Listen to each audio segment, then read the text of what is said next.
just ask for, if you wouldn't mind just taking the conversation out, thank you. Please. Hi. I'm Debbie Mitchell from Markham, formerly Braver. We were Braver when we did the audit. I'm here to give a brief presentation or answer any questions you have as I go. Okay.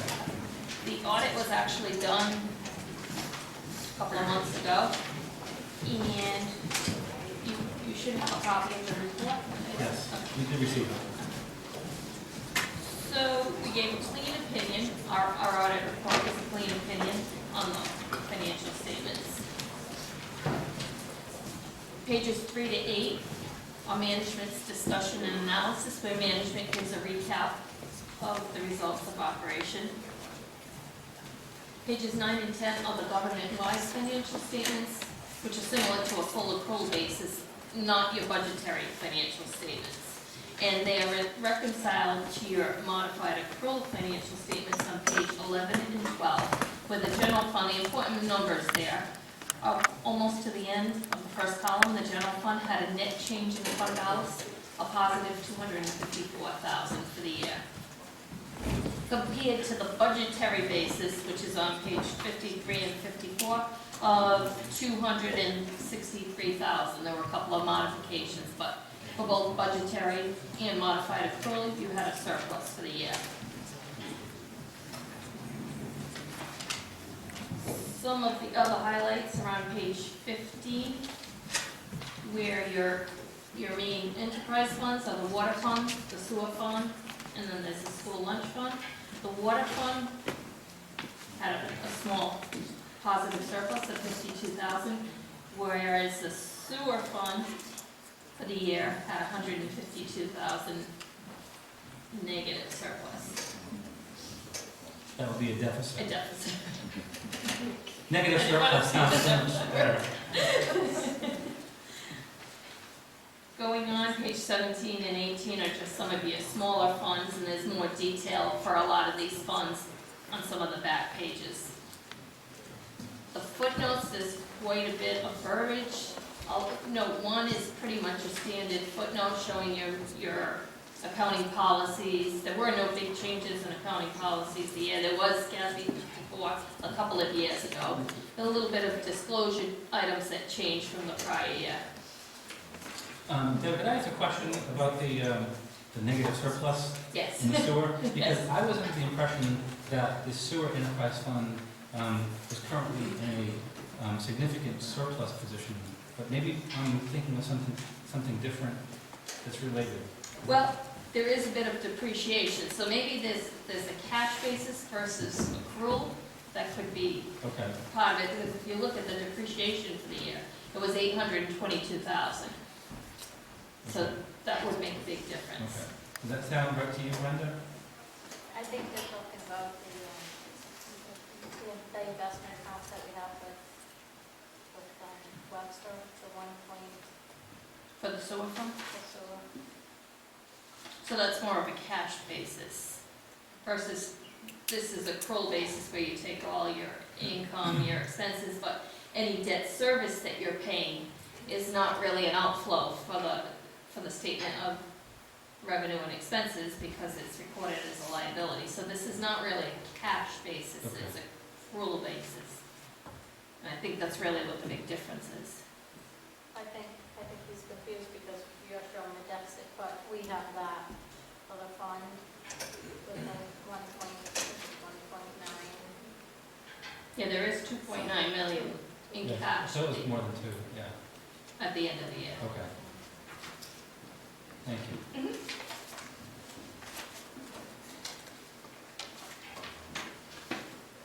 Page 34 shows your fixed assets, which are recorded on your government-wide. From beginning of the year to the end of the year, and the depreciation comes out of that. So if you flip to page 35, you can see the proprietary funds of the sewer and water, and it was $899,000 of depreciation for the year for sewer and water. Page 37 shows a detail of all the outstanding debt at the end of the year. separated by bonds payable, capital leases payables, compensated absences, and this net OPEB liability, which is the liability for unfunded other post-employment benefits, which is listed further on down. Page 40 shows the maturities of long-term debt, both principal and interest. Page 41 shows the breakdown of your fund equity divided by the different captions. Restricted being restricted by outside parties, either funding agencies or by bond, some of them are bonds. Committed fund balance are items that were committed by the highest level of authority within the town, which is town council. So there's about 1.5 million. A good portion of that is for education, emergency management, which are items that the town has put aside. Going on page 42, the pension footnote, there's been a lot of new disclosure on that, but one thing that is a positive for the town is that you don't have, you're all covered by the muni plan, the MERS, or the teacher's retirement plan, so don't have to worry about having an unfunded plan within the town other than the state plans. Unless they change the plan next week. Yes.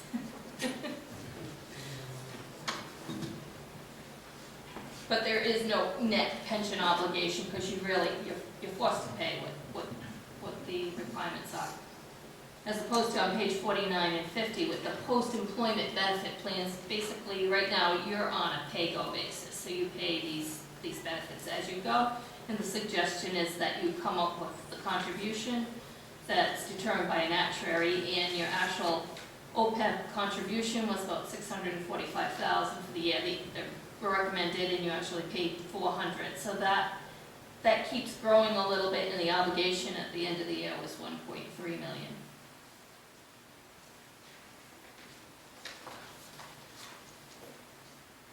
Page 53 and 54 are the budget to actual for the town, showing the positive $264,000.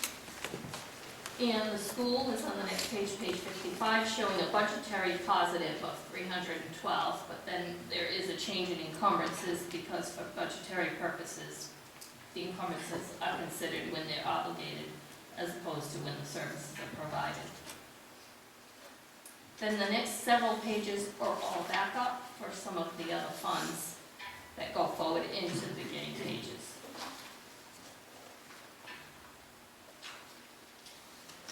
And the last page is the schedule of your property taxes receivable from beginning to end, showing the balance and the allowance in your property assessed valuations. Any questions from the council? Administration? Finance Director? Okay. Thank you very much, Heather. Okay, thank you.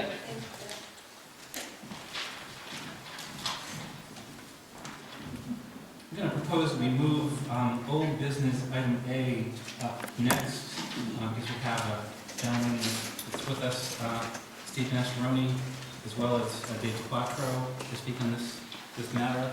So, old business discussion by council, vote or other action on Public Facilities Advisory Task Force proposals.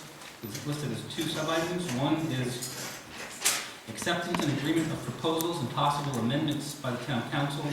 And two is authorization for the General Assembly to enact legislation authorizing the town of North Smithfield, with approval of the qualified electors of the town of North Smithfield, to issue bonds and notes in an amount to be determined.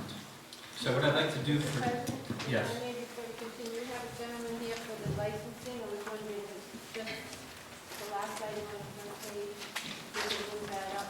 Any objections? Okay. So this is a quick item. We'll move up item number 9.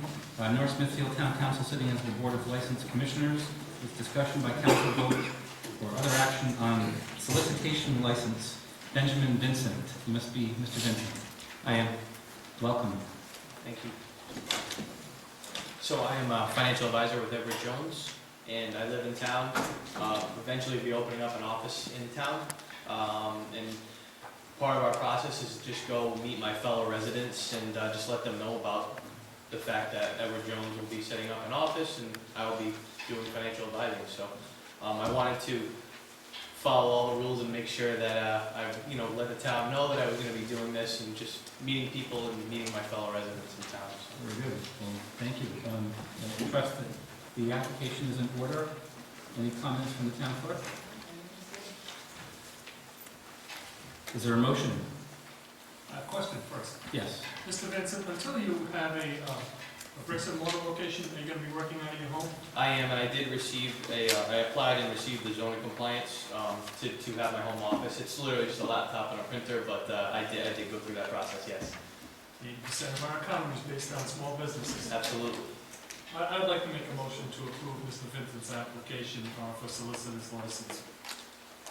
Okay, motion's been made by Mr. Zelinski. Is there a second? Seconded by Ms. Alves. Is there any discussion? Discussion? Yes. I guess I'm at a loss as to why you would need to go door to door to interrupt people in their homes to be able to solicit business when you could just advertise, email blast, that kind of thing. I can see the council getting a lot of pushback from the neighbors if you start to knock on the doors, and I'm just trying to figure out what the business plan is and whether or not that's consistent with what I know the town would want to see. Certainly, this is pretty much how Edward Jones does business. We only do business with people that we have relationships with, that we're meeting face to face. We're local community-based financial advisors, so we don't do any cold calling or blast emailing, which is obviously how a lot of business is done today, telemarketing, things like that. So we just meet people out in the community. I only ever go out between 9 and 6, 9 a.m. to 6 p.m. and just have a 2 to 3 minute conversation with someone at their door. If anyone has any issues with that, I'm happy to leave. It's not a pressure. I'm not selling anything. It is a means of advertising. It's kind of an old-fashioned advertising, and that's how Edward Jones, they do business all across the country. We have 13,000 financial advisors nationwide, and there's other Edward Jones offices in other parts of the state, but there are none up in the northern part of the state and none in North Smithfield, obviously. So it's just a means to meet my fellow residents and just let them know about the business and that I'm available to help. And my goal is to just help people meet their financial needs, put their kids through college, save for retirement, things like that. So if anyone is interested in doing that, then just letting them know that I'm in town and available to help. So you find that cold calling on a neighbor's door is much more advantageous than advertising or emailing or calling on the phone? That's what you prefer to do, because that's what this permit will allow you to do. Certainly, cold calling with emails and phone numbers, I don't have access to get that information. So by talking to people at their houses, having a quick conversation and then gaining their permission to either call them at a later date or get their email. Many people in the past have told me no. I haven't ever done this in North Smithfield, but I've done it in Smithfield to just kind of get word out. But more often than not, people are friendly and have a 2-minute chat with me, and then I'm on my way. So. Not much different than what we do every 2 years. Right? I was going to say, we do it every 2 years. And this compliant with town rules, regulations, and laws. Is there any further discussion?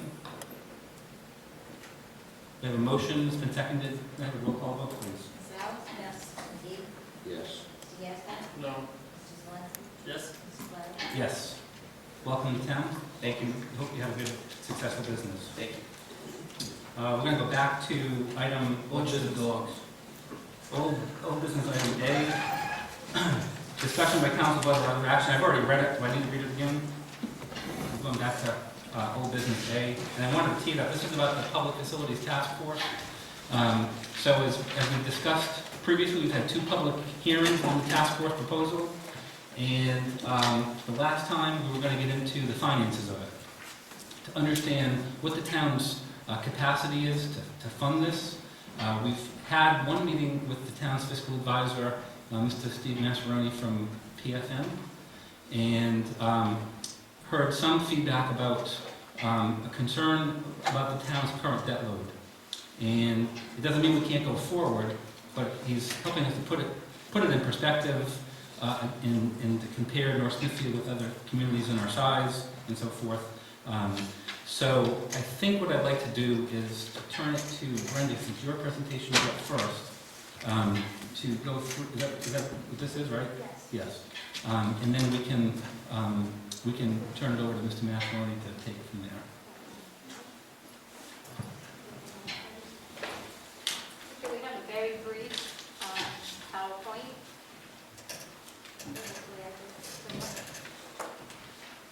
So we absconded with Mr. DeParcho's option 1 and option 2, just to reiterate what he had said before, and he'll probably say again this evening. What will the bond be used for? Basically, there are 2 options. One is for renovations to this building. Actually, they're both the same. The only issue that is different in options 1 and 2 is that there would be either a brick and mortar classroom addition to North Smithfield Elementary School, and in option 2 it would be a modular classroom. We do get a 40% investment rebate from the RIDE, from Rhode Island Department of Education. Once we've completed that, in the following year, we'll get reimbursement from that. So the option 1 looks like the most cost-effective and the one that will be longest lasting for our community. This does include demolishing Hallowell, retaining and making buildings 10 and 11 safe for school storage, renovating 6 science classroom labs, locker rooms at the high school, and converting the 2nd floor to grade 5 at the elementary school, middle school, I'm sorry, adding air conditioning. So option 1 and 2 are identical with the exception of the brick and mortar solution, which is going to be adding on 4 classrooms. Is that correct, Dave? Yes. 4 classrooms to NSES, upgrading the septic system as needed, and adding a bump out to the cafeteria, which will allow for more effective use of time and getting those young children in and out of a room right now, so you won't have 10:30 a.m. lunches going all the way till 1:30, so it's a good solution.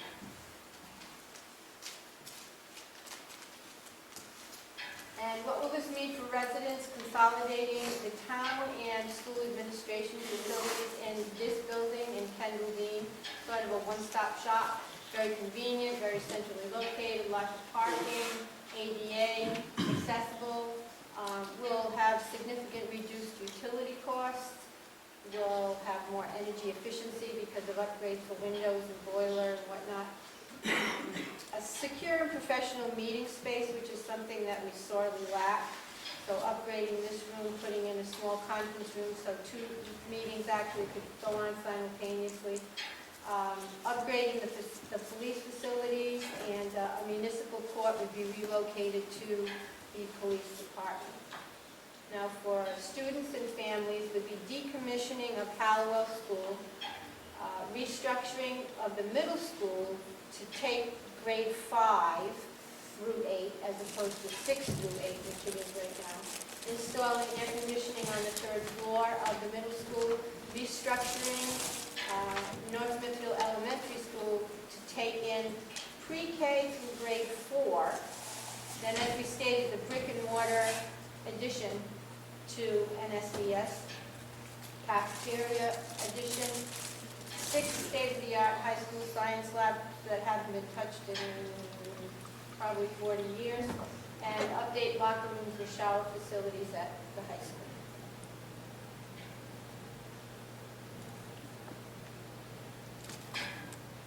So now we get into the bonds, which should go in November 2014. We have 3 amortization scheduled for the projected 10 million bond. We know it's going to be a little more. 20 years, our first payment would be $770,000. There's different payments for different years, but different amount of years, obviously, with a different interest rate, projected rate. We did have a second option that Mr. Macaroni told to us about phasing in the debt service. where we could take part in 1 year and part the next year or a couple of years down the line. It'd be a different rate, different bond payment, depending on the amount that we took, so we would have to have a list of what would be the most important things to have done first with the dollar amount. I think we kind of just, I don't know, Steve, how we came up with 5.6, I think we had a list. Yeah, there was a project list, and Yeah. sort of just, for illustration purposes, just broke it out to show what the impact would be if you spread it over 2 years. And it could be, different dollar amount depending on what they want to get done first. With the tax levy projection, and this is just a projection, we do have the S-3050 that we need to follow, which is state mandated tax levy, that we cannot exceed 4% of our current tax levy. Our current tax levy for the coming year, 14-15, I'm going to look at this list because I can't see that far away. My eyes are getting old and tired today. So last year, our tax levy was $29,705,308 with 4% cap, which would be $1,188,212. So this fiscal year coming up that we're projecting for, our tax levy would be $30,893,520. Right now, we have a projected growth revenue for the assessor of around $4 million. That could go up or down. We have a lot of businesses we have Aspen Dental come in, Petco, Walgreens, Firestone, Navigant, and the Solar Farm. So we figure our percentage over the cap is about 2.6 million this year, and that's, like I said, just projected. And then we go further out to the next year, and those projected growth revenues are really just projected. We don't know, we can't know exactly what's going to be coming for businesses. So 2017 is a statistical reval year, so our numbers could change with that as well. Bob?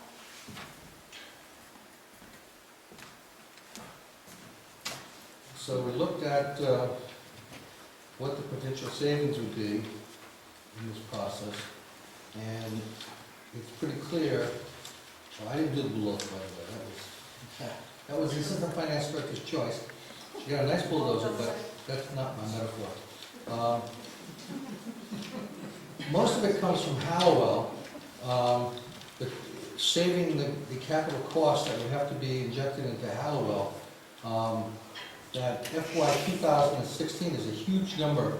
About $3 million of it was to replace the siding and check all the structural members for rock with possible replacement. It's like on this old house where the carpenter tells the young lawyer and his wife that the sill plates are rotted, and they say, "Oh, there goes our $250,000 budget."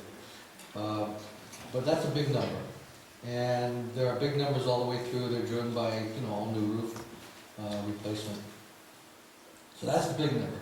And then Hallowell Energy is a savings because in saving 10 and 11, they'll basically be turning them into warehouse areas. They're removing some restrooms, and the heating requirement will be much less.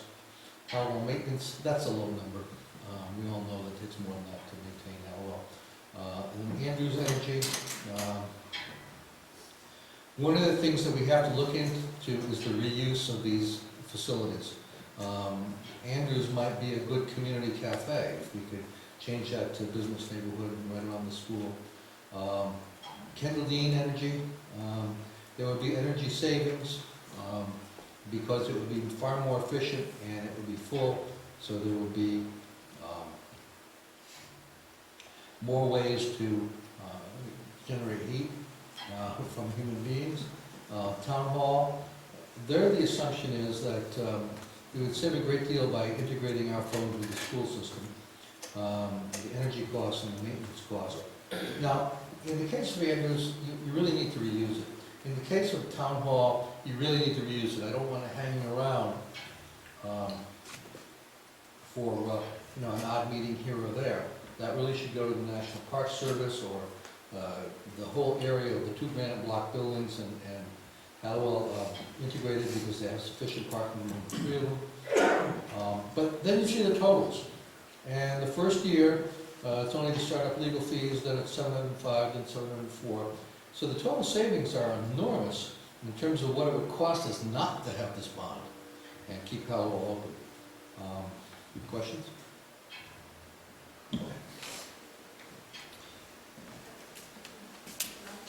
This is just a list of our debt service that we have right now. As you can see, 5 of the 6 are actually school, because the school bond, the $700,000 is for school repairs as well. And where do we go from here? So before Steve comes forward, I just want to set some more context, which is that even though you saw the number 10 million up there, the 10.2 million includes reimbursement from the Rhode Island Department of Education, which means we have to spend it to get it back, which means we're talking about a bond of approximately $12 million, not $10 million. So we're getting approximately 2 back from RIDE. But you still have to borrow the money, make the investment, and then they help to pay the debt service. So when we met with Steve, and I'm going to let him elaborate on this, he was cautioning against going any more than $12 million. And before we get into talking about options for phasing, which frankly I'm not that crazy about, because so much of this is dependent upon the other, these projects. I mean, when you move Town Hall and the annex into here, you're fixing that up for the police department, and so I don't know that it's going to be very practical to phase the implementation of the projects over a 2 or 3 year period. We can have that discussion, and it would be crazy if we didn't acknowledge the fact that the town is also looking at road repair issues, which are not going to be inexpensive. And we've talked about doing a bond for that. And in light of the fact that we really shouldn't be going above 12, and we've got an engineering report it's being tweaked, but it looks like the number's in the range of about $5 million total, with $2.5 million being the highest priority projects that really should get underway right away. So we've been having some discussions about looking at the detail behind this plan, which is really $12 million, and trying to figure out where can we achieve some savings of about $2.5 million. And we can do it. I'm pretty confident we can do it. I've spoken with Mr. DeQuatro, I've spoken with the superintendent, I've spoken with the police chief, and I think that we can bring this down in order to be able to have a bond for the facilities and for road repairs in a way that does not compromise the primary community benefits of the facilities proposal. But with that as background, I'd like to turn it over to Steve to explain in more detail some of your analysis of what our current debt load is, what you recommend we not go higher than, and what some of those reasons are. Sure, thank you. No? Yeah. Did you put mine on there? Oh, I thought Tracy's on.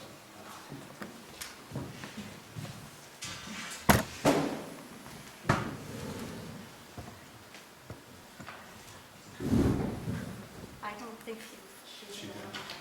I don't remember saying anything about this. Sorry about that, Steve. That's okay. I can just speak to my analysis. Okay. And the thing is that your report was well done, and it had some very instructive charts that puts North Smithfield in comparison to other Yeah. communities in our category and beyond. If you think that we have it, do we think we have it? Check, but I don't remember saying that. I don't know.